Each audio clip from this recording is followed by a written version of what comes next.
많은 사람들이 60대가 되면 고민이 없을 거라고 생각해요. 자식들도 다 키웠고 직장에서도 은퇴했으니 이제는 편하게 살 나이라고 말하죠.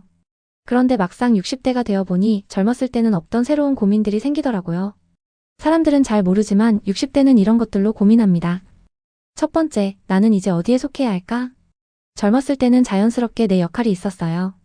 누군가의 부모였고 직장에서는 필요한 사람이었고 친구들 사이에서도 중심이었죠. 그런데 60대가 되고 보니 어느 순간 내 자리가 애매해졌어요. 직장은 떠났고 아이들은 더 이상 부모의 손길이 필요 없고 친구들도 각자의 삶에 바빠서 예전처럼 자주 만나기가 힘들어졌어요. 예전에는 나를 찾는 사람도 많았고 내가 꼭 해야 하는 일들도 있었는데 이제는 그런 것들이 하나둘씩 줄어들면서 나는 이제 어디에 속해야 하지? 라는 생각이 들더라고요. 그래서 요즘은 남이 만들어준 자리가 아니라 내가 스스로 만들어가는 자리를 찾아보려고 해요. 이제는 다른 사람을 위해서가 아니라 오롯이 나를 위한 시간을 채우면서요. 두 번째, 이제 나를 위해 써도 될까? 젊었을 때는 가족, 일, 남들 챙기느라 정신없이 살았어요.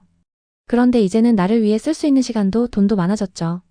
문제는 정작 나를 위해 뭘 해야 할지 모르겠다는 거예요. 골프를 배울까? 요가를 시작해볼까? 해외여행을 가볼까? 아니면 유튜브라도 해볼까? 하고 싶은 것들은 많지만 한편으로는 지금 이걸 해도 되나? 싶은 마음이 들었어요.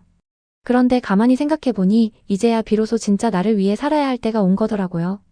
내가 뭘 좋아하는지, 어떤 게 나를 설레게 하는지 처음부터 다시 찾아가는 과정이 필요하다는 걸 깨닫고 있어요.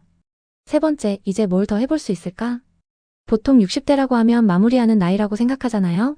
그런데 요즘 보면 이 나이에 처음 시작하는 사람들도 많아요. 70대에 그림을 배우고 80대에 유튜브를 시작해서 인기 크리에이터가 된 분도 있고 90대에 마라톤을 완주하는 사람도 있죠. 그러고 보면 나이가 중요한 게 아니라 이제 끝났다고 생각하는 순간이 진짜 끝나는 순간인 것 같아요. 그래서 요즘은 이런 생각을 해요. 아직 뭐든 해볼 수 있지 않을까? 이제는 남들이 정해준 길이 아니라 내가 직접 만들어가는 길을 걸어보고 싶어요. 나이 들어서 처음 경험하는 기쁨이 얼마나 짜릿한지 직접 느껴보고 싶어요. 혹시 여러분도 이런 고민을 해보신 적 있나요? 60대가 되면 뭘 해야 할지. 고민이라면 여러분은 뭐부터 해보고 싶으세요? 댓글로 여러분의 이야기를 남겨주세요. 그리고 이 영상이 공감이 됐다면 좋아요와 구독도 잊지 마세요. 우리 아직 해볼 게 많아요.